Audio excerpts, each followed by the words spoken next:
જગત ગુરુ હીર વિજય સુરેશ્વરજી મહારાજ.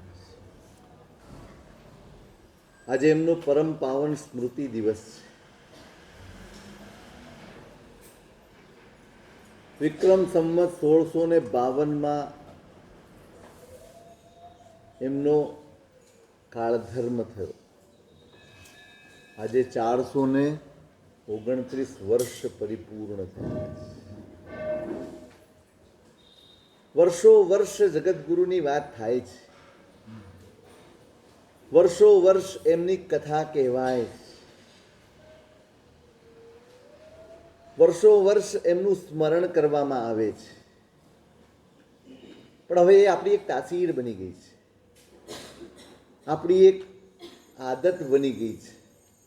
અમુક દિવસ આવે અને અમુક મહાપુરુષોનું સ્મરણ કરી લેવું અને એ રીતે આપણે કર્તવ્ય નિભાવ્યાનું સંતોષ માની લેવો એ આપણો સ્વભાવ થઈ ગયો છે.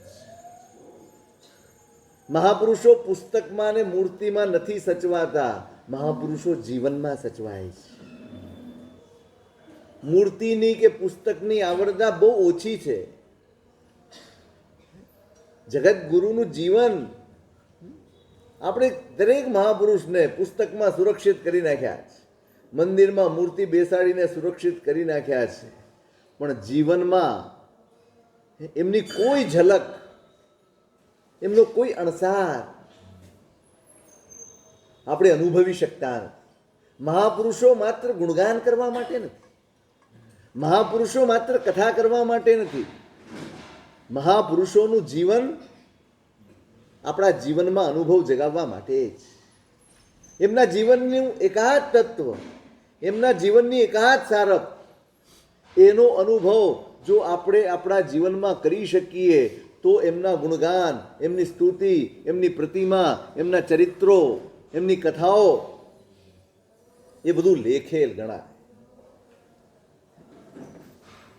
જગતગુરુના જીવનને નજર સામે રાખીને આપણે આપણી જાતની તપાસ કરવાની છે. શાસન નિષ્ઠા કેવી હોય, ઔદાર્ય કેવું હોય, સમન્વયની વૃત્તિ કેવી હોય, દરેકની સાથે કોઈને પણ પોતાનાથી ઉતરતા નહીં ગણવાની ઉદારતા કેવી હોય, જગતગુરુના જીવનમાંથી આ તપાસમાં. ઘટનાઓ એ દરેક મહાપુરુષના જીવન સાથે જોડાયેલી બાબત છે, પણ ઘટનાઓથી મહાપુરુષોને નથી ઓળખવાના. પણ ઘટનાઓ વખતે જે એમનું દૈવત પ્રગટ થાય છે, જે એમનું સત્વ ઉજાગર થાય છે, જે એમનું વ્યક્તિત્વ પ્રગટ થાય છે, એનાથી આપણે એમને ઓળખવાના. એમની શાસન નિષ્ઠા એનો કેટલો અંશ મારા અંદર આવ્યો, એમની આચાર પાલનની ચુસ્તતા એની એકાદ અંશે પણ મારા જીવનમાં અનુભૂતિ છે. સહુને પોતાના ગણીને ચાલવાની વૃત્તિ છે. ક્યાંય વિખવાદ કે વિવાદનો એકાદે તણખો ન ઉઠે એના માટેની જાગૃતિ મારામાં છે. મહાપુરુષના જીવનને નજર સામે રાખીને મારે મારા જીવનની પરીક્ષા કરવાની છે, મારે મારા આચરણને તપાસવાના છે. અને તો જ આ કથાઓ કે આ સ્મૃતિ દિવસની વાતો સાચી ગણાય. એક એવું નામ છે, સદીઓ વીતી ગઈ છે, 4 સદી વીતી ગઈ છે, અને છતાંય એક સરખા આદર ભાવે, એક સરખા પૂજ્ય ભાવે, એક સરખા ઓહો ભાવે જે કેટલાક મહાપુરુષોના નામ લેવાય છે, એમાંનું એક નામ છે જગતગુરુ હીર વિજય સુરેશ્વરજી મહારાજ. એવું પુણ્ય પવિત્ર નામ છે. આ શબ્દ બોલીએ ને એટલે ક્યારેય પુણ્ય નજર સામે નથી આવતું, સાધુતા નજર સામે આવે છે. શેનું સ્મરણ થાય? મહારાજ સાહેબ બહુ મોટા પ્રભાવક હતા, ઘણી બધી પ્રતિષ્ઠાઓ કરી હતી, મોટો શિષ્ય પરિવાર હતો, મોટો ભક્ત પરિવાર, 2000 સાધુઓના અધિપતિ હતા. જી, એક છત્રી સામ્રાજ્ય હતું, એક છત્રી સામ્રાજ્ય, અને છતાંય ડાઉન ટુ અર્થ. જે માણસે ક્યારેય આટલું પ્રચંડ પુણ્ય હોવા છતાં જેના હૈયામાં સ્વાર્થનો એક એક અણસાર સુદ્ધા પ્રગટ ન થયો, આ સાધુતાની ઓળખ છે. પુણ્યનો સથવારો હોય, ચારે બાજુ વાહવા થતી હોય અને તમને ખભે ઉપાડીને ફરતા હોય લોકો, ત્યારે માણસ ધરતી ઉપર ટકે ને, એ સાધુતાનું પુણ્ય છે, સાધુતાનું બળ છે, બીજા કોઈની તાકાત નથી. દશમી કાલિકમાં એક અધ્યયન આવે છે, સભિક્ષુ. અધ્યયનની દરેક ગાથાનો છેડો એક જ છે, સભિક્ષુ. બસ ચારે લીટીમાં ઓળખ આપી છે. સાધુ કેવો હોય? બસ આમ સજ્જાય રહે જે સ ભિક્ષુ, સવ્વ સંગા વગએ જે સ ભિક્ષુ. સતત એક જ બતાડ્યું છે, આવું કરે તે ભિક્ષુ, સર્વ સંગથી રહિત હોય તે ભિક્ષુ, સ્વાધ્યાયમાં રમમાણ હોય તે ભિક્ષુ, શરીરની આકાંક્ષાઓથી મુક્ત થઈ ગયો હોય તે ભિક્ષુ. એ આખું અધ્યયન બોલતા બોલતા બોલતા જે મહાપુરુષની છબી નજર સામે તરવરે ને, એ જગતગુરુમાં હીરસુરી મહારાજ છે. એમ લાગે કે દશમી કાલિકનો હું સ્વાધ્યાય કરું કે જગતગુરુના જીવનનો સ્વાધ્યાય કરું, બંને એક જ છે. જે પ્રેરણા દશમી કાલિક મને આપે છે, જે જાગૃતિ દશમી કાલિક મને આપે છે, એ જ પ્રેરણા, એ જ જાગૃતિ જગતગુરુનું જીવન પણ મને આપે છે. આ મહાપુરુષો, એ લોકોએ શાસ્ત્રો માત્ર ભણ્યા નથી, એ લોકોએ શાસ્ત્ર જીવ્યા છે. શાસ્ત્રનો પાઠ આપું કે જગતગુરુના જીવનનો દાખલો આપું, બંને એક કક્ષાએ આવીને ઊભા રહી જાય એવું જીવન જગતગુરુ હીરસુરી મહારાજનું છે. પંચ આચાર જે સુધા પાળે, માર્ગ ભાખે સાચો. ઉપાધ્યાયજી મહારાજે આચાર્ય ભગવંતની ઓળખ આપી છે શ્રીપાળના રાસમાં જ, અને હવે નવપદજીની પૂજામાં આપણે ગાઈએ. પંચ આચાર જે સુધા પાળે. જોજો, આચારની વાત છે. 5 વાના છે આપણે ત્યાં: જ્ઞાન, દર્શન, ચારિત્ર, તપ અને વીર્ય. પણ એ માત્ર 5 વાના નથી. પરમાત્માએ આની સાથે એક બહુ મહત્વનો શબ્દ જોડ્યો છે, જે કદાચ આપણે સમજતા નથી. જ્ઞાન નથી માત્ર, જ્ઞાનાચાર છે. દર્શન નથી માત્ર, દર્શનાચાર છે. ચારિત્ર એકલું નથી, ચારિત્રાચાર છે. તપ એકલું નથી, તપાચાર છે. અને વીર્ય પણ વીર્યાચાર છે. જ્ઞાન મેળવવું એ જ્ઞાનાવર્ણ્યનો ક્ષયોપશમ, એને આભારી છે. પણ જ્ઞાનને આચરણ બનાવવું એ જ્ઞાનાચાર છે. જગતગુરુના જીવનમાં આ બધા જ આચારો ઉડીને આંખે વળગે એટલા બધા અદ્ભુત રીતે ગોઠવાયેલા. આપણે માત્ર કથા નથી કરવી, આપણે એમના આચારોને સમજવા છે. એમનો પરિચય આમાં મળે છે. ઘટનાઓ તો અઢળક છે. એમનું ચરિત્ર ગાવા બેસીએ ને તો દિવસો ને મહિનાઓ ઓછા પડે, એટલું અદ્ભુત ચરિત્ર છે. પણ જ્ઞાન નહીં, જ્ઞાનાચાર. જ્યાં કોરું જ્ઞાન છે ત્યાં અહંકારનું સામ્રાજ્ય હોય છે. જ્ઞાન માથે સવાર થઈ જાય, પણ જ્ઞાન જ્યારે આચાર બને ને ત્યારે એની મહેક માત્ર પોતે વ્યક્તિ ન અનુભવે, એના સંપર્કમાં આવનારા દરેક વ્યક્તિને એ જ્ઞાનાચારનો અનુભવ થાય. તમે એમના સાનિધ્યમાં બેસો અને તમને અંદરથી પ્રેરણા થાય કે મારે ભણવું જોઈએ, મારે સમજવું જોઈએ.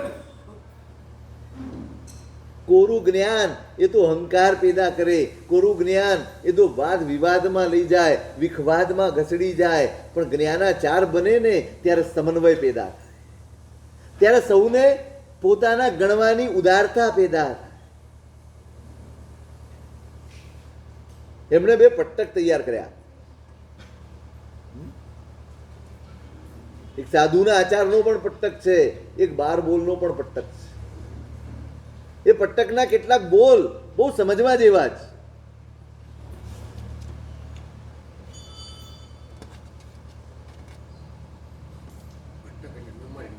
પટ્ટક એટલે કલમો. હા, કલમો. એ આટલું આટલું આટલું આટલું કરવું. જ્ઞાન પરિણમ્યું હોય ત્યારે વ્યક્તિ કેવા વિચાર કરી શકે? એમાં એક લખ્યું છે, એક કલમ એવી છે, પર પક્ષને કુણે કિસ્યો કઠિન વચન ન કહેવું. કોને? પર પક્ષને, બીજા પક્ષવાળાને કોઈએ પણ કઠોર વાણી ક્યારેય કહેવી નહીં. કઠોર શબ્દનો પ્રયોગ, કઠોર ભાષાનો પ્રયોગ પરપક્ષવાળા માટે ક્યારેય કરવો નહીં. સાધુની ભાષા કેવી હોય એની આ એક મર્યાદા છે. મારો નથી કે હું જેને મારો ગણતો નથી એના માટે ગમે તે શબ્દ બોલી દેવો એનો અધિકાર સાધુને નથી. આ ચારણ સૂત્રની ટીકામાં એક ગાથા આવે, સાવજ્જણ વજ્જાણમ વૈણાણમ જોન યાણૈ વિશેષમ વોત્તુંપી તસ્સન ખમમ કિમંગ પુણદેશણમ કાહો. કઈ ભાષા સાવદ્ય છે અને કઈ ભાષા નિર્વદ્ય છે, કઈ ભાષા બોલવાથી આત્માને હાનિ થાય છે અને કઈ ભાષા બોલવાથી આત્માને લાભ થાય છે, એનો બોધ જેને નથી, એનું જ્ઞાન જેને નથી, એની સમજણ જેને નથી પડતી, એને બોલવાનો પણ અધિકાર નથી. પ્રવચન તો બીજા નંબરની વાત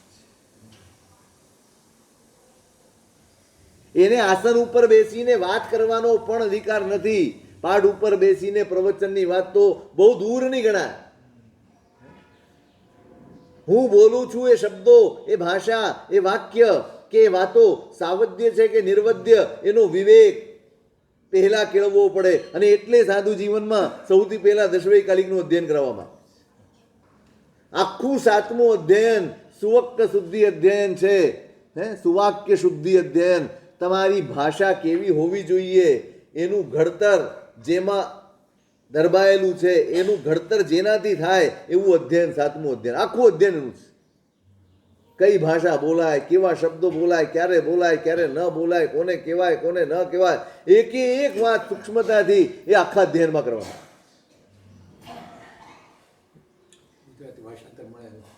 મળે ને દશવૈકાલિકનું આખું મળે.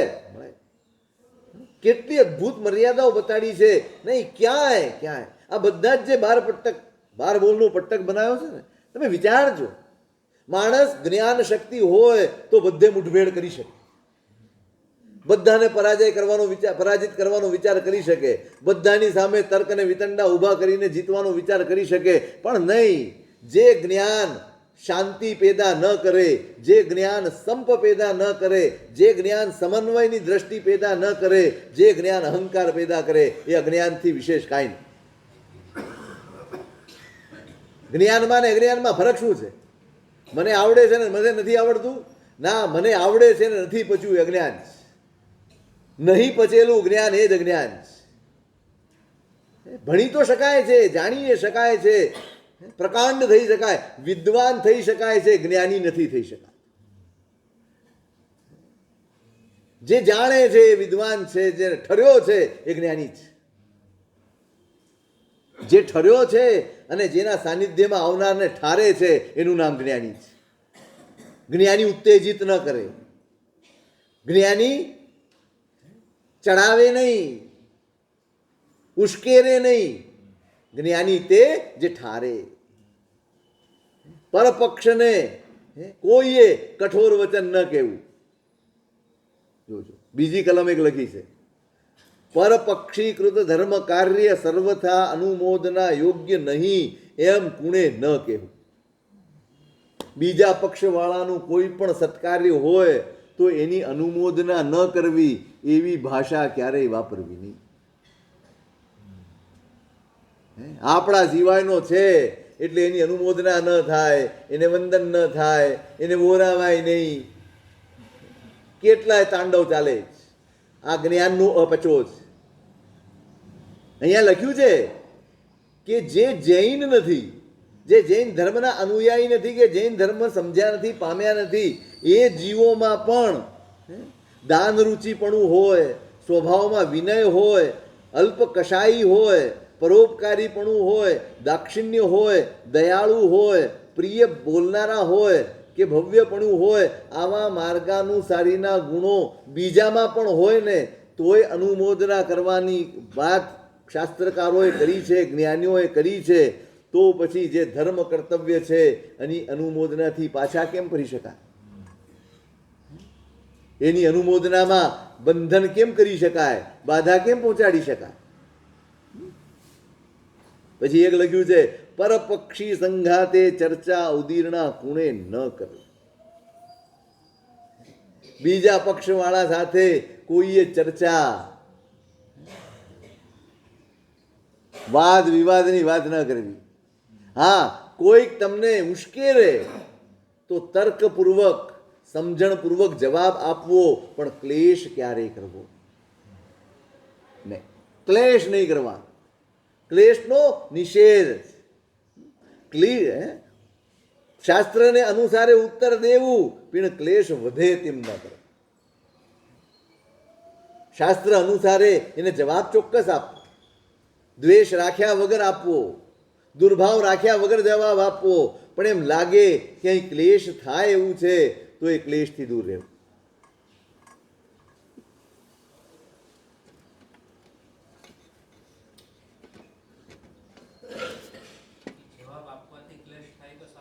નહીં આપવા.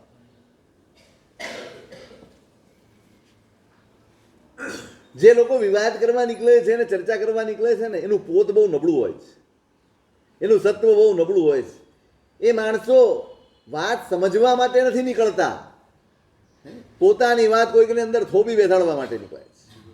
પેલા વાદ વિવાદ થતા હતા ને એનો ઉદ્દેશ્ય એક વાક્ય છે આપણે ત્યાં, વાદે વાદે જાય તે તત્વબોધ. જેમ જેમ વાદ થાય તેમ તેમ તમારું તત્વબોધ એ સ્પષ્ટ થાય, તમારું જ્ઞાન વિશદ બને, તમારી શંકાઓ દૂર થાય અને તમારો બોધ નિર્મળ બને. આ વાદ વિવાદ કે વાદનો મુખ્ય આશય આ હતો. હવે શું થઈ ગયું? વાદે વાદે જાય તે તત્વબોધ. તમે જેમ જેમ વાદ કરો એમ તમારું તત્વબોધ ઘસાતું જાય. જાય તે, જાય તે નહીં, જાય તે. વાક્ય એનું એ જ છે, ખાલી જરાક શ્લેષ કર્યો છે. વાદે વાદે જાય તે તત્વબોધ.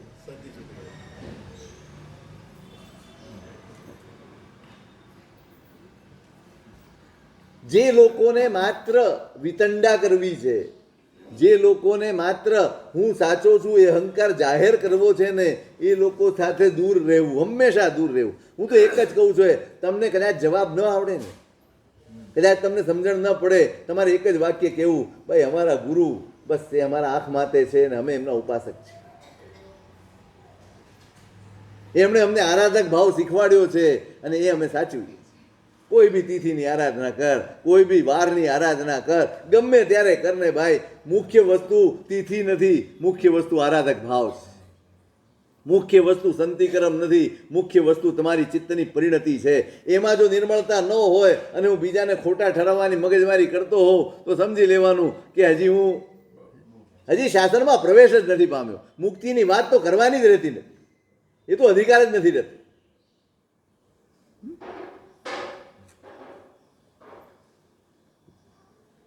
મુખ્ય વસ્તુ એ છે, એમની પાસે પણ ધુરંધર સાધુઓ હતા, ભણેલા ગણેલા. 27 તો ઉપાધ્યાય હતા, 150 પન્યાસ. એમની શરતો વાંચો ને, હું તો અત્યારે આપણી પાસે ટાઈમ નથી, બાકી પન્યાસ પદ કોને અપાય એની શરત વાંચો તો રૂવાડા ઉભા થઈ જાય. કેટલો અભ્યાસ, કેટલો તપ, કેટલો સ્વાધ્યાય એના માટે. આટલા થાય પછી એની વેલિડિટી ગણાય કે આને પંડિત. ધારો કે કોઈ વિનંતી કરે કે સાહેબ આ ગુરુ ભગવંત છે અને એને તમારે આ પદ આપવું છે, એવી વિનંતી કોઈ શ્રાવક કરે કે કોઈ સંઘ કરે તો એની પાસે આટલી વેલિડિટી હોવી જોઈએ. માત્ર કોઈ મારો ભગત છે અને મારા 150 ભગત થઈ ગયા, મારી આગળ પાછળ ફરે છે, મને ઉચકીને ફરે છે, ટોળી બનાવીને મારી આજુબાજુ મંડરાતા રહે છે, મારું પુણ્ય છે, અને કોઈ આવીને કહી દે કે સાહેબ આ પુણ્યાય એ ક્યારેય લાયકાત ગણાય નથી, પાત્રતા એ જ લાયકાત ગણાય. પુણ્ય ક્યારેય માપદંડ હતું જ નહીં શાસનમાં.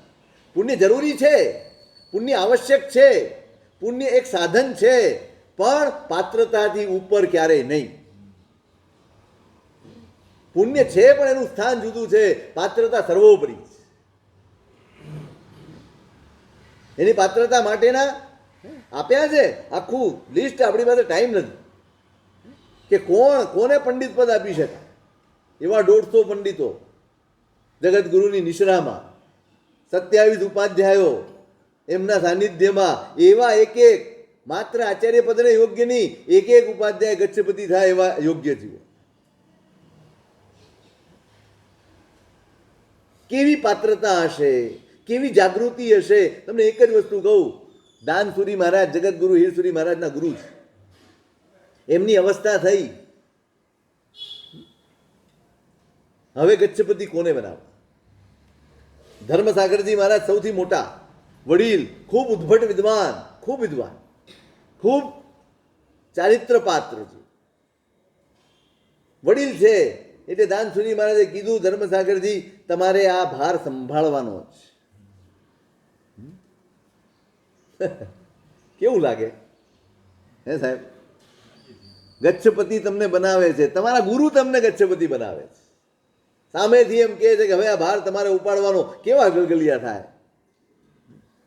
એક પણ ક્ષણનો વિલંબ કર્યા વગર, એક પણ ક્ષણનો વિચાર કર્યા વગર એક જ શબ્દ કીધું, સાહેબ હું એ માટે પાત્ર. પણ કેમ? તમે આટલા બધા વિદ્વાન છો, આટલા ચારિત્ર પાત્ર છો, આટલા ક્રિયાપાત્ર છો, સમર્થ છો, બધું જ કરી શકો એમ છો, તોય કેમ ના પાડો છો? સાહેબ મારો સ્વભાવ ઉતાવળ્યો છે, મારામાં ક્રોધનું પ્રમાણ વધારે છે, અને જે ઉતાવળ્યો હોય એને ક્યારેય ગચ્છનો ભાર ન સંભાળે. આ જાગૃતિ છે, પોતાની લાયકાત છે, અધિકાર પણ છે, વય પણ છે, બધું જ છે, અને સામેથી ગુરુ કહે છે. અને છતાંય આ છે મોક્ષ જવાની લાયકાત મારી પદવી નથી, મારી પરિણતિ છે. મારા આત્મકલ્યાણની લાયકાત મારી પદવીઓ નથી. હું આચાર્ય છું, હું પન્યા છું, ગણી છું, ઉપાધ્યાય છું, એનાથી હું મોક્ષે જઈશ કે નહીં નક્કી નથી થતું. મારી પરિણતિ ઉપરથી નક્કી થાય છે કે મારો ઉદ્ધાર ક્યારે થશે ને કેવી રીતે થશે. 1 મિનિટમાં હા પાડી હોત તો થઈ ગયા હોત, તો પણ શું કરવું મારે? તો કે આ હીર હર્ષ છે ને એને આચાર્ય બનાવો. જગતગુરુનું મૂળ નામ દીક્ષા પછીનું હીર હર્ષ છે, પણ એ તો તમારા કરતાં ખૂબ નાના છે. સાહેબ ભલે નાના છે પણ સુપાત્ર છે, એને બનાવો. હું એમને ગુરુ તરીકે ઉપાસીશ, હું એમની ગુરુ તરીકે સેવા કરીશ, પણ ગચ્છ એમને છે. ચારિત્ર પરિણમે ત્યારે કેવું પરિણમે? પ્રભુનું શાસન હૈયે વસ્યું હોય ત્યારે કેવા ભાવો હોય એ અહીંયા દે, અહીંયા જણાય. આવો ત્યાગ, સ્વાર્થની બુદ્ધિ સમાપ્ત થઈ જાય ને પછી સાધુતાનો પ્રદેશ શરૂ થાય છે. સ્વાર્થથી, પોતાના પુણ્યના બળ ઉપર કે પોતાના સામ્રાજ્યની ઈચ્છાથી તમે બધું જ મેળવી શકો, પણ શાસનને હાનિ થાય. હું જો અહીંયા આવું તો મારા પ્રભુના શાસનને હાનિ થાય, અને મને મંજૂર નથી. મને ભલે લાભ થાય, મને લાભ થશે, મારી વાહી થશે, બધું થશે, હું ગચ્છાધિપતિ ગણાઈશ. ત્યારે તો એક જ ગચ્છાધિપતિ હતા, આજની જેમ રોજ દરેક ઠેકાણે નહોતા.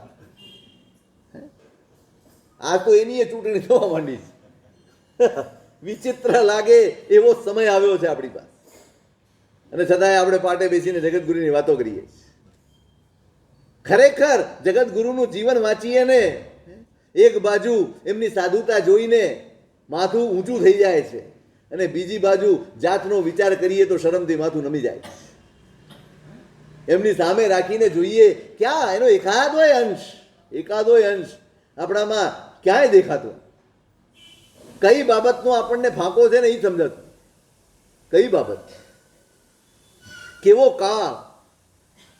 આખું હિન્દુસ્તાન મુસલમાનોના આક્રમણથી ભયભીત થયેલું, કચડાઈ ગયેલું, ચારે બાજુ રોજ નિરંતર ભયનું વાતાવરણ, અને એવા વાતાવરણમાં જ્યાં પોતાનું અસ્તિત્વ પણ સાચવવું અઘરું પડે એવા સમયમાં, એવા કઠિન સમયમાં પ્રભુના શાસનને જાળવવું એ એકલા પુણ્યનું કામ નહોતું.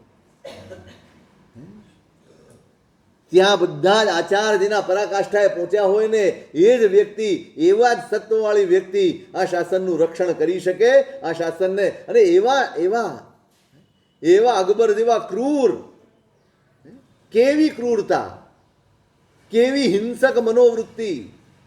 ચિત્તોડનો કિલ્લો જીતવા ગયો, એને પોતે કબૂલાત કરી છે જગતગુરુની સામે. એને લાગ્યું કે આ જીતી શકાય એવું નથી, ત્યારે એણે જે આદેશ કર્યો છે, આ ગામનું કૂતરું દેખાય ને તો પણ એની કતલ કરી નાખજો. અને જે કતલેઆમ ચલાવી, સમાજના સમાજ 40-50 હજાર માણસોને એક સાથે કરી.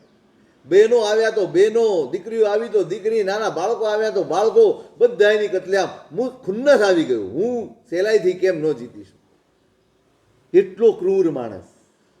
અને એના હૈયામાં જીવ દયા પ્રતિષ્ઠિત કરવી, આ હિંસા એ હિંસા છે ને હિંસા એ પાપ છે, હું માંસાહાર કરું છું એ પાપ છે, આ બુદ્ધિ જગાડવી ને એ પુણ્યનું કામ નથી. પુણ્યથી કોઈને આકર્ષી શકાય, પોતાના બનાવી નથી શકાતા.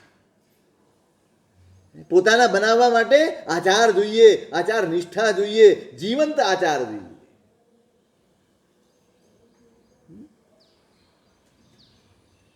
એવા સમયમાં આ શાસનની સુરક્ષા. આજે તો આપણે ચારે બાજુ કાંઈ કોઈ તકલીફ છે?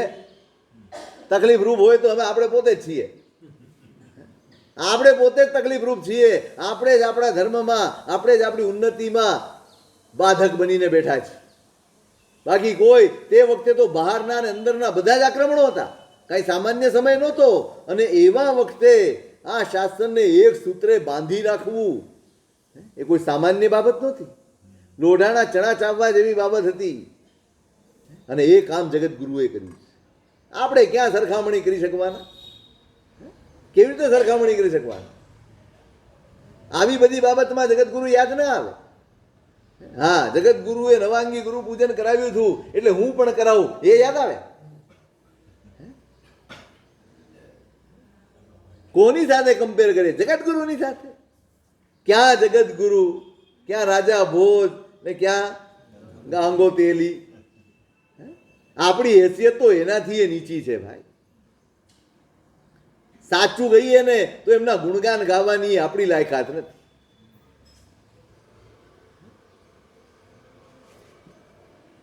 એટલે સમર્થ ઉપાધ્યાયો, સમર્થ પન્યાસો, સમર્થ સાધુઓ કોઈ પણ એમની આગળ ટકી ન શકે એટલા વિદ્વાન પુરુષોને છતાંય એક રેખા આંકી દીધી. ગમે તેવી વિદ્વત્તા તમારી હોય, પણ એ વિદ્વત્તા તમારી અંદર જાગૃતિ પ્રગટાવનારી હોવી જોઈએ, કોઈને પરાજિત કરનારી ન હોવી જોઈએ. તમે ઉન્નત થાઓ એના માટે જ્ઞાનનો ખપ હોવો જોઈએ. બીજાને નીચું દેખાડવા માટે તમારા જ્ઞાનનો ખપ ન હોવો જોઈએ. આ એક આદર્શ છે. અને આ જ જ્ઞાનાચાર, આ જ જ્ઞાનાચાર. બીજું દર્શનાચાર. એમના 5 આચારની વાત કરીશું. દર્શન એટલે શ્રદ્ધા. શ્રદ્ધા એ જીદનું નામ નથી, એ સમર્પણનું નામ. શ્રદ્ધા એ કટ્ટરતા નથી, દ્રઢતા જ. હું કટ્ટર હોઉં છું ત્યારે બીજાને ખોટા તરીકે જોઉં છું, અને હું દૃઢ હોઉં છું ત્યારે મારી જાત તપાસ કરું.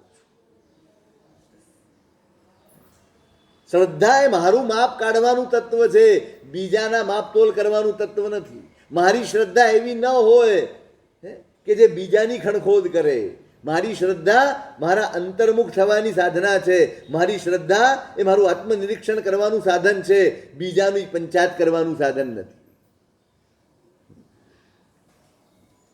દર્શન માત્ર શ્રદ્ધા જીદ બની જાય. દર્શનાચાર, આચારની કક્ષાએ જેની શ્રદ્ધા પહોંચી હોય ને એ ક્યારેય બીજાને ખોટો સાબિત કરે નહીં, બીજાની નબળી વાત કરે નહીં, બીજાની ભૂલ કાઢીને પોતાને સાચો સાબિત કરવાની મહેનત કરે. ધર્મસાગરજી મહારાજે એક ગ્રંથ લખ્યો, અને એ ગ્રંથ બીજા શેના માટે? તપાગત છે, પ્રાચીન છે, એ વસ્તુને સાબિત કરનારું ગ્રંથ લખ્યો. ખડતર ગચ્છ કરતા તપાગચ્છ એ જ પ્રાચીન છે એવી સાબિતી આપતો ગ્રંથ લખ્યો છે. આપણી દ્રષ્ટિએ એમાં કાંઈ ખોટું ખરું? હું મારી વાત રજૂ કરું એમાં કાંઈ ખોટું ખરું? હકીકત જ રજૂ કરવાની વાત, અને છતાંય શાસનમાં ખળભળાટ મચી. સ્વાભાવિક છે હું મારી સત્યતા સાબિત કરું કે મારી પ્રાચીનતા સાબિત કરું ત્યારે બીજાની વાત પણ કરવાની આવે જ ને, કે ભાઈ આ મત અહીંથી આવ્યો છે, આ રીતે. એ ગચ્છવાળાઓને અસમાધિ થઈ, એ કચ્છવાળાઓને સંકલેશ થયો, જગતગુરુ સુધી ફરિયાદ આવી કે સાહેબ આ ગ્રંથના લીધે અસમાધિ થાય છે, આ ગ્રંથના લીધે ક્લેશ વધે છે, પરસ્પર વૈમનસ્ય વધે છે, કોઈક રસ્તો કાઢો. જગતગુરુ તપાગચ્છના જ વાત તપાગચ્છની સત્યતાની છે, વાત તપાગચ્છની પ્રાચીનતાની છે, બધી જ વાત મને અનુકૂળ હોય એવી જ છે. અને છતાંય જે સત્ય ક્લેશ કરાવે એ ક્યારેય ઉપાસ્ય હોય નહીં. જે સત્ય તમને શાંત કરે, જે સત્ય તમને સમન્વય કરાવે એ જ સત્ય ઉપાસનાને યોગ્ય હોય. જે સત્ય ક્લેશ કરાવે એ સત્ય સત્ય જ નથી. ધર્મસાગરજી મહારાજને બોલાવ્યા જગતગુરુએ, વડીલ છે અને પણ છતાંય પોતે ગચ્છનાયક છે, પોતે અધિપતિ છે.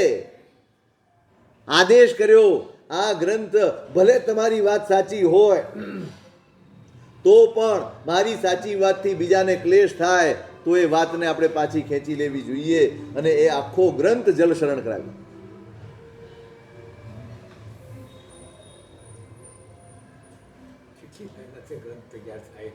મહેનતે ગ્રંથ તૈયાર થાય. કેટલું શાસ્ત્રનું જ્ઞાન હોય, કેટલા ઐતિહાસિક પુરાવા ભેગા કર્યા હોય, બધું જ કરીને ગ્રંથની રચના થઈ હોય, અને એક ક્ષણમાં પણ ધર્મસાગરજી જેનું નામ, હવે જેણે ગચ્છપતિ પદ છોડી દીધું એ આટલો આગ્રહ ન છોડી શકે. એક ક્ષણ લાગે છે, ક્લેશ થાય છે, નહીં જોઈએ. અને આપણી દશા છે, કેવી નાની નાની વાતો, કેવી તુચ્છ ને ફાલતુ વાતો, એમાં કેવા કેવા વિવાદો, કેવા કેવા વિખવાદો, કેવા કાદવ ઉછાળવા સિવાય આપણે શું કરીએ? એકબીજા ઉપર કાદવ ઉછાળીને આપણે આપણી જીતના જશ્ન મનાવીએ છીએ. આ શાસન છે, આ શાસન છે, આ શાસનની આરાધના છે, આ શાસનનો આ આરાધક ભાવ છે. પ્રભુએ ફરમાવેલો માર્ગ આ છે. એક અંગ્રેજી લેખકે લખ્યું છે કે આપણી ધાર્મિકતા એટલી જ છે કે આપણે એકબીજાને ધિક્કારી શકીએ, એકબીજાને પ્રેમ કરી શકીએ, ત્યાં સુધી આપણી ધાર્મિકતા હજી પહોંચી નથી. આપણી ધાર્મિકતા એટલી જ છે કે આપણે એકબીજાને ધિક્કારી શકીએ, પણ પ્રેમ કરી શકીએ એ કક્ષાએ આપણે ધાર્મિકતાને લઈ નથી ગયા. આપણી ધાર્મિકતા એ શ્રદ્ધા બનવાને બદલે કટ્ટરતા બની ગઈ, કટ્ટરતા બની ગઈ, જનૂન બની ગઈ. એકબીજાને આંખે ન દેખાય, આંખ સામે આવી જાય તોય મનમાં કેટલા વિકલ્પો આપણા મનમાં આવી જાય, કેવા કેવા વિચારો આપણા મનમાં આવે, શું શું આપણે શીખવાડી દઈએ. હા, આ દર્શનાચાર છે આપણો, આ શ્રદ્ધા છે. શ્રદ્ધા તો કેવી વિશાળ બનાવે, કેટલી ઉદાર બનાવે, કેવો સમન્વય પ્રગટાવે. અન્યમાં પણ દયા અધિક ગુણો, હમણાં સાંભળ્યું ને, અન્યમાં પણ દયા અધિક ગુણો, જે હજીને વચન અનુસાર રે, સર્વતે ચિત્તનું મોદીએ સમકિત બીજ નિર્ધાર રે. ચેતન જ્ઞાન અજવાળી આપણું રહી ગયું, કોઈએ યાદ ન કરાયું. અન્યમાં પણ આ શ્રદ્ધા છે. પ્રભુ શાસનની શ્રદ્ધા સૌના માટે સમભાવ પ્રગટાવે ત્યારે શ્રદ્ધા છે, ત્યારે દર્શનાચાર છે. કોઈ ગમે તે માર્ગે હોય પણ જ્યાં થોડીક પણ સારપ દેખાય એની અનુમોદના, સર્વતે ચિત્ત અનુમોદીએ, એ બધાની અનુમોદના કરજો. કેમ? સમકિત બીજ નિર્ધાર રે. તમારા આત્મામાં સમ્યક દર્શનના બીજ બનીને આ વાતો પડશે, સમ્યક દર્શનનું બીજ બનશે, તમારા ભવિષ્યના કલ્યાણનું એ સાધન બનશે. માટે અનુમોદના કરજો. ક્યાં નિંદા આવી, ક્યાં નબળું બોલવાનું આવ્યું?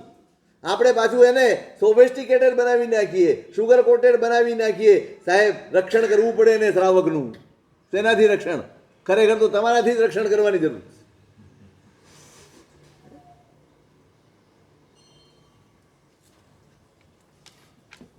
તે વખતે ઘણા મત નીકળેલા. લોકામત પણ એક નીકળેલો. લોકા શાહ કરીને એક શ્રાવક હતો, એને કાઢ્યો. હા, હજી હવે તો બહુ સામાન્ય જૂજ, પણ મૂર્તિ પૂજાનો વિરોધ. પણ જગતગુરુ જ્યાં જાય કોઈ દિવસ એ ખોટો છે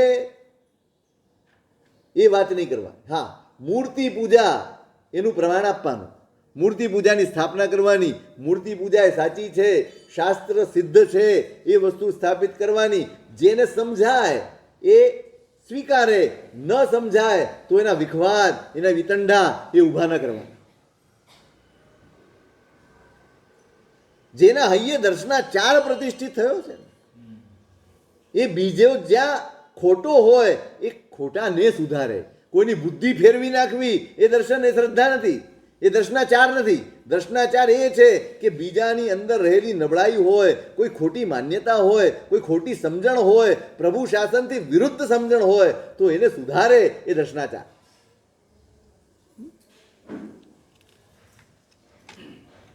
ચારિત્રાચાર માત્ર ચારિત્ર નહીં, માત્ર વેશ નહીં. વેશ સહજ છે, ક્રિયાઓ 2 ટાઈમ પ્રતિક્રમણ કરવું છે, પરિણયન કરવું છે, લોચ કરવાનો છે, વિહાર કરવાનો છે, ગોચરી જવાની છે, આ બધું જ સહજ છે, ચાલે. આ બધું ચારિત્રમાં આવે. પણ ચારિત્રાચાર જાગૃતિ આવે ત્યારે ચારિત્ર આચાર બને છે.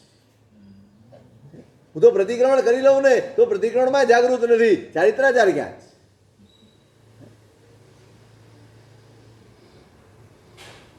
અકબર બાદશાહને પ્રતિબોધ કર્યો. જ્યારે દિલ્હી ગયા ત્યારે અકબર બાદશાહ એમને કેટલાક ગ્રંથો દેખાડ્યા, જગતગુરુ. અદ્ભુત ગ્રંથો, પ્રાચીન ગ્રંથો, હસ્તલિખિત ગ્રંથો. બાદશાહને પૂછ્યું, બાદશાહને સાહેબે કે તમારી પાસે ક્યાંથી?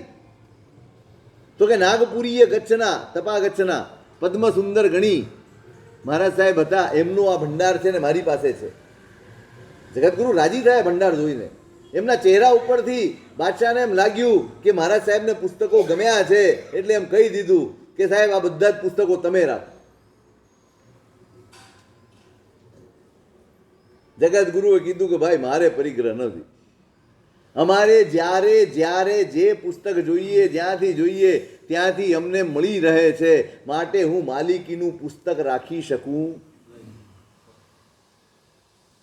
આખો ભંડાર. પણ પછી બાદશાહને થયું કે ના તમારે લેવું જ પડે.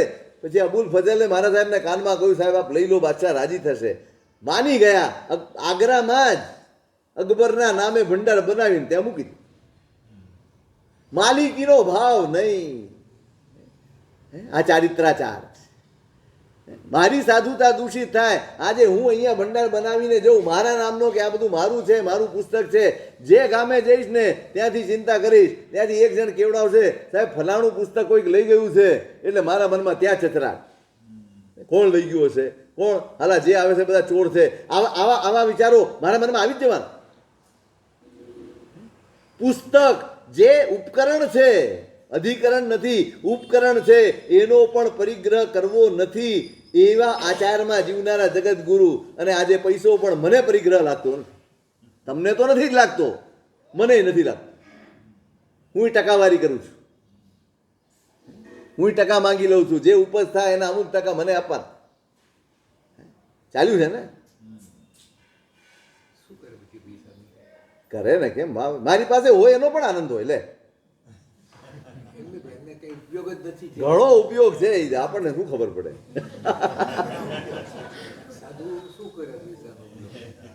અમારે ખર્ચા પાણી કાઢવાના હોય. પરિગ્રહ તમે સમજો, જે અધિકરણ છે એ મને પરિગ્રહ નથી લાગતો, ઉપકરણ પણ પરિગ્રહ તરીકે નથી લેવાનો. આ જાગૃતિ, આ ચારિત્રાચાર.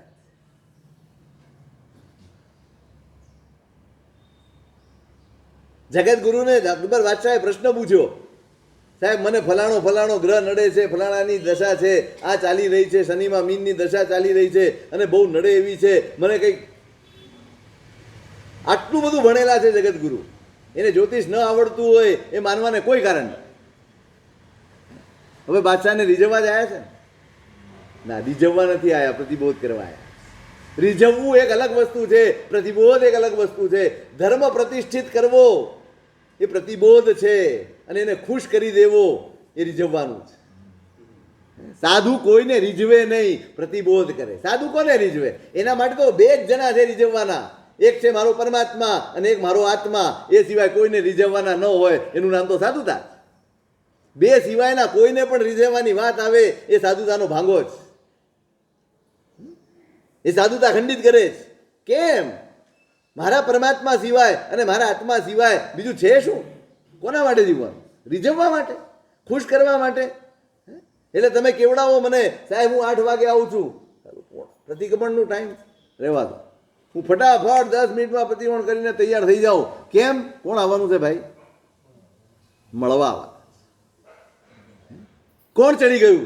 મારા આચાર કરતા, મારા આચાર કરતા, મારા ચારિત્ર કરતા, મારા પ્રભુની આજ્ઞા કરતા પણ સર્વોપરી મારા માટે પેલો શ્રાવક થઈ ગયો. રીઝવવાના ન હોય, હે રાજી કરવાના ન હોય. જગતગુરુએ કીધું, ભાઈ તમે કોઈ બીજા જ્યોતિષને પૂછો, એ કામ એમનું છે, અમારું નહીં. એ કે મારે કોઈ જ્યોતિષનું કામ નથી, તમે મને કોઈક મંત્ર તંત્ર આપો એટલે મારું કામ થઈ જાય. શું કરવું જોઈએ? આપણી ભાષામાં શું કરવું? સાહેબ કરો ને કેટલા કામ કરાવી શકાય? સીધો ખૂબ સરસ મજાનું પેકિંગ કરીને આપણે વાત રજૂ કરીએ. સાહેબ અકબર રીઝે, અકબર રાજી થાય, કેટલા બધા શાસન પ્રભાવના કામ ચારિત્રના ભોગે શાસન પ્રભાવના કરવાની નથી. પોતાના આચારના ભોગે કોઈને રાજી કરવાના નથી. આ પ્રભુની આજ્ઞા. પરમાત્માએ પ્રતિજ્ઞા લીધી. પેલા તાપસને ત્યાં, પેલા કુલપતિને ત્યાં ચોમાસું રહ્યા ને, ત્યાં પ્રતિજ્ઞા લીધી છે, ના પ્રીતિ મત ગૃહે વાસમ, ગૃહસ્થનો વિનય કરવો નહીં, ન ગેહી વિનય કાર્ય. ત્યાં લખ્યો છે શબ્દ કલ્પસૂત્રમાં, ગૃહસ્થનો વિનય એ સાધુનો આચાર નથી.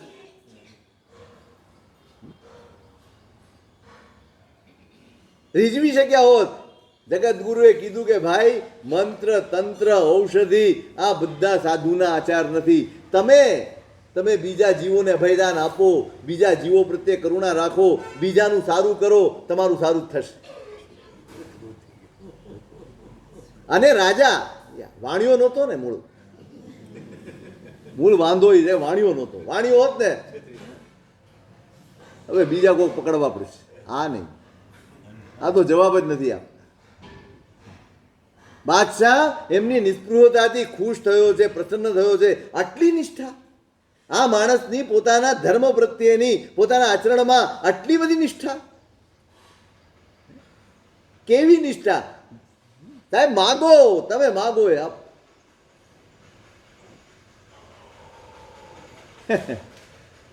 ક્યારે જગતગુરુએ જેટલો વખત રહ્યા, અનેક મિટિંગો થઈ છે, અનેક વાર એમની સાથે બેઠા છે, પણ જાગૃત. જગતગુરુ ગયા ને ત્યારે એમને કીધું, સાહેબ મારી ચિત્રશાળા છે ત્યાં પધારો. પેલા તો ઊભા વાત કરી, ખૂબ વાર થઈ પછી કોકે કીધું કે સાહેબ બેસો તો ખરા. અકબરે ઊભો છે, એટલો બધો હરખાઈ ગયો છે કે એ ભાન રહી ગયું નથી કે મારે બેસવાનું. સાહેબ અંદર ચિત્રશાળામાં જઈએ ત્યાં બેસ. જેવા ગયા ને જગતગુરુ ઊભા રહી ગયા. અગર પાછા અંદર આગળ ચાલ્યો, જોયું પાછળ નથી આવતા. કેમ સાહેબ ઊભા રહી ગયા છો? તમારે ત્યાં ગાલીચો પાથરેલો જ, તો એમાં વાંધો શું છે? જે જમીન મારી નજરની બહાર હોય ત્યાં મારાથી પગ મુકાય નહીં. કેમ? સંભવ છે કોઈ જીવાત હોય, પણ આ તો રાજમહાલય છે સાહેબ. અહીંયા જીવાતની સંભાવના ક્યાં છે? અહીંયા કઈ કીડા મકોડા હોય? સંભાવના જ. એમ માણસને ના કીધું, જાતે જાજમ ઊંચી કરી એને, અરે રે રે અંદર કીડીનું દરદ. આ સાચો ફકીર છે. એના હૈયામાંથી શબ્દ નીકળ્યા, આ સાચો ફકીર છે. આટલા સૂક્ષ્મ જીવોની પણ આટલી ચિંતા. આ આચાર છે, આ ચારિત્રાચાર છે. ત્યાં ભાઈ રાજાને કેવું લાગશે? હાલવા માંડો. હું તો હાલવા જ નથી. મોટા ઘરે આવ્યા છીએ, મોટી જગ્યામાં આવ્યા છીએ, પ્રતિષ્ઠિત માણસો છે, મોટા રાજકારણીઓ છે, એમને એમ થોડી કહેવાય કે ભાઈ આ ખસેડી નાખો. કઈ નહીં, થોડી વાર માટે ચારિત્ર ખસેડી દેવાય, જાજમ થોડી ખસેડાય. ચારિત્ર ખસેડી દેવાનું છે આપણા હાથમાં છે. પેલાને ખોટું ન લાગવું જોઈએ. ભગવાન તો બધું ગળીને બેઠા છે, એમને ક્યાં ખોટું લાગવાનું કે આને મારી આજ્ઞા નથી પાળી? એ તો કરુણાવંત છે ને, કરુણા કરવાના જ. જગતગુરુ મારા પ્રભુની આજ્ઞાની ઉપર કોઈ નથી. અકબર હોય તોય કે દુનિયાની કોઈ શક્તિ હોય તોય એના માટે કદાચ જોખમ ઝેલવું પડે ને તો એમની તૈયારી હતી. પણ ના, પેલો સમજવું છે કે ના, આમનો આચાર છે. આચાર અહોભાવ દરેક વખતે જ્યારે જ્યારે આવી ઘટનાઓ બની છે ને એને આચરણ જોઈને અહોભાવ પેદા થયો છે, વધુ ને વધુ રાજી થયો છે, અને એટલે આટલી બધી અહિંસા એના જીવનમાં આવી છે. એમને એમ નથી આવી. તપાચાર માત્ર તપ નહીં, તપ તો આપણે બધા જ કરીએ. પચખાણ કરીને થાય એનું નામ તપ. અને કોઈ પણ પરિસ્થિતિ જીવનમાં સર્જાય ત્યારે સ્વસ્થ રહેવું એનું નામ તપાચાર. શું થયું? પચખાણ કરીને કરીએ એનું નામ તપ છે. પણ પરિસ્થિતિ મારા જીવનમાં ગમે તે આવે ત્યારે મારી સ્વસ્થતા ડોળાઈ ન જાય એ તપાચાર છે. તો તપનો ખપ ક્યારે પડે? પર્યુષણમાં, પાંચમ આઠમે, 14 પોષ દસમીએ, ચૈત્રી પૂનમે, ક્યારે ખપ હોય તપનો?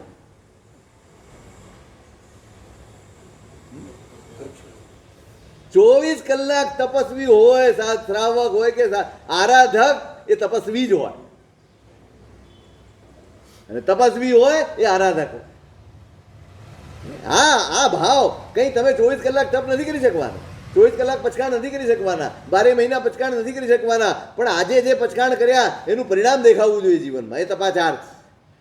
આજે સિદ્ધિ તપ કર્યો એ તપ છે, માસક ક્ષમણ કર્યું એ તપ છે, શ્રેણી તપ કર્યો એ તપ છે. આ બધા તપ છે. પણ પછી તમારા જીવનમાં ત્યાગ દેખાય, પછી તમારા જીવનમાં જાગૃતિ દેખાય કે નહીં, હવે આજ્ઞા પ્રમાણે જીવવાનું છે, હવે ઈચ્છા પ્રમાણે નહીં. હવે મારું ભોજન એ ઈચ્છા પ્રમાણેનું નહીં, ઈચ્છા પ્રમાણેનું ભોજન એ ભોગ છે, આજ્ઞા પ્રમાણેનું ભોજન એ તપ છે. આપણા બેસણા તપ છે કે ભોગ છે?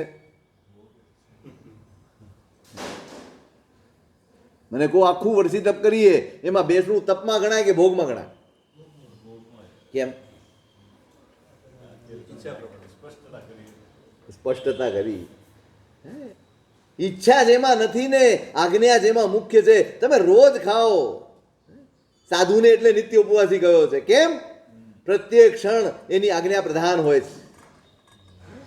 એ આજ્ઞા પ્રમાણે જીવે છે, માટે એનું ચાલવું પણ તપ છે, એનું બોલવું પણ તપ છે, એનું બેસવું પણ તપ છે, એનું ખાવું પણ તપ છે.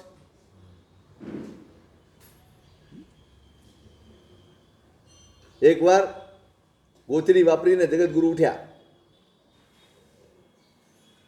સ્વસ્થતા નહોતી, થોડુંક જ વાપરવાનું હતું, વાપરી લીધું ને બહાર આવી ગયા.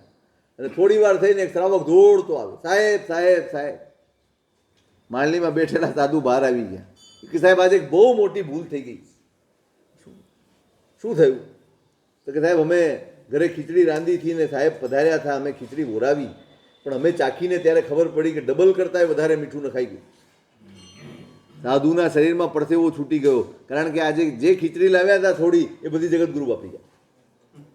કારણ કે આજે બીજું ઠીક નહોતું એટલે વાપરવું નહોતું, એટલે ખીચડી હતી, પણ ફરિયાદ તો નથી કરી. મોઢા ઉપરની એક રેખા પણ બદલાઈ નથી, પછી એ કોઈ સૂચના નથી કરી. ફરિયાદ ન કરીએ ને એ પ્રયત્ન સાધ્ય છે, પણ ફરિયાદ ઉઠે જ નહીં એ સાધના છે. આ તપાચાર છે. ઉપવાસ કરી શકાય પણ ખારી ખીચડી ન ખાઈ શકાય. ઉપવાસ કરી શકાય પણ થોડુંક ઓછું વધતું મીઠું હોય, ઓછું વધતું મરચું હોય કે સ્વાદમાં થોડુંક આમ તેમ થયું હોય ને તો ચલાવી નથી શકાતું. કારણ આપણો તપ એ તપાચાર બન્યો. જે દિવસે તપ આપણો તપાચાર બની જશે ને તે ત્યારે ફરિયાદો ઓગળી જશે, તે ત્યારે અકળામણ ચાલી જશે. આ તપાચાર. એ ગોચરીમાં ક્યારેય બાળ દ્રવ્યથી, આખા દિવસમાં બાળ દ્રવ્યથી વધારે ક્યારેય નહોતો વાપરતો. ક્યારેય.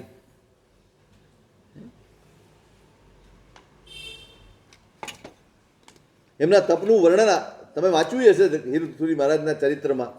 કેટલા છઠ, કેટલા ઉપવાસ, 2000 આયંબિલ, 2000 ઉપવાસ, કેટલા છઠ, અરે કલ્પના ન આવે એટલું તપ છે.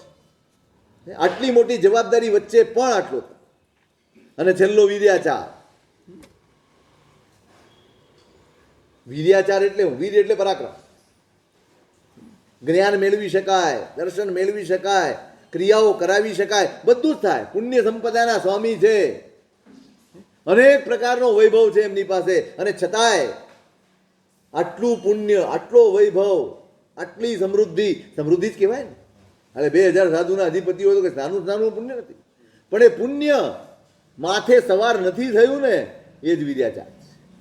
ખરેખર પરાક્રમની જરૂર ક્યાં પડે? સાચો પરાક્રમ અહીંયા જ્યારે બધું જ અનુકૂળ હોય અને છતાંય ચિત્તમાં સ્વાર્થનો એક વિચાર પણ ન ઉઠે ને, આનું નામ વીર્યાચાર. બાદશાહ ખુશ થઈ ગયો. સાહેબ માગો, તમારા માટે આજે માગો. તમે જ્યારે પણ હું કહું છું ત્યારે તમે બીજાની જ વાત કરો છો, તમારી તો વાત કરતા જ. આજે તમારા માટે. જગતગુરુ કે પણ મારું કોઈ કામ જ નથી, શું માગું? બાજુમાં શાંતિચંદ્રજી બેઠા છે, કાનમાં કીધું સાહેબ માગી લો ને. પૂસર પૂસર થઈ, જગતગુરુ નારાજ થઈ ગયા. એમના મોઢા ઉપર અણગમાની રેખા આવી. બાદશાહ જુએ છે, શાંતિચંદ્રજીને બેસાડી દીધા અને બીજી વાત કરવા ગયા. ત્યાં બાદશાહ જીતે પ્રાણો, મને કહો શું કીધું મહારાજે? તમને મહારાજે કીધું શું? તમે મને કહો. અરે કંઈ સામાન્ય નહીં, સામાન્ય નહીં. તમે તમારા મોઢા ઉપર ક્યારેય આવો ભાવ મેં જોયો નથી. આજે તમે અકળાયા છો, કેમ અકળાયા કહો? કે આ એમ કહે છે કે રાજા કહે છે તો એટલું માંગી લો ને સાહેબ, કે જેટલા પણ ગચ્છવાળા છે બધા જ મને માને. આટલું ફરમાન લખાવી શકાય એવું. અકબર બાદશાહ હતો, એનું સામ્રાજ્ય હતું. જગતગુરુ કહે કે આવી વાત કરે છે, આવું તો હું સ્વપ્નેય ન વિચારી શકું, સ્વપ્નેય ન વિચારી શકું. દરેક વ્યક્તિ, દરેક ગચ્છમત પંથવાળા જીવો બધા જ પોતાના ક્ષયોપશમને અનુસારે પ્રભુની શાસ્ત્રની આજ્ઞાનું જ પાલન કરતા હોય છે. એના ઉપર આધિપત્ય હું કદાચ તમારી પાસે ફરમાન લગાવીશ, હું મારે અધીન કરી શકીશ, પણ મારા પોતાના નહીં બનાવી શકું. અને જેને હું મારા પોતાના ન બનાવી શકું એવું આધિપત્ય મારે નથી જોયું. આ વીર્યાચાર અહીંયા જોઈએ. લપાસણી જ ભૂમિ છે. ભલો લપસી જાય, ભલો પ્રલોભનમાં આવી જાય. બહુ જોરદાર ઓફર હતી. હા, ભલો લપસી પડે ને એવી ઓફર છે, ને છતાંય નહીં. પરાક્રમની અહીંયા જરૂર પડે. આ જગતગુરુ છે. પછી એમના આચારોની એકાદ ઝલક, બીજું કાંઈ નહીં. એમની જે શાસન નિષ્ઠા છે, એમનું જે સમર્પણ છે, એમનો જે સાધુતા પ્રત્યેનો ભાવ છે,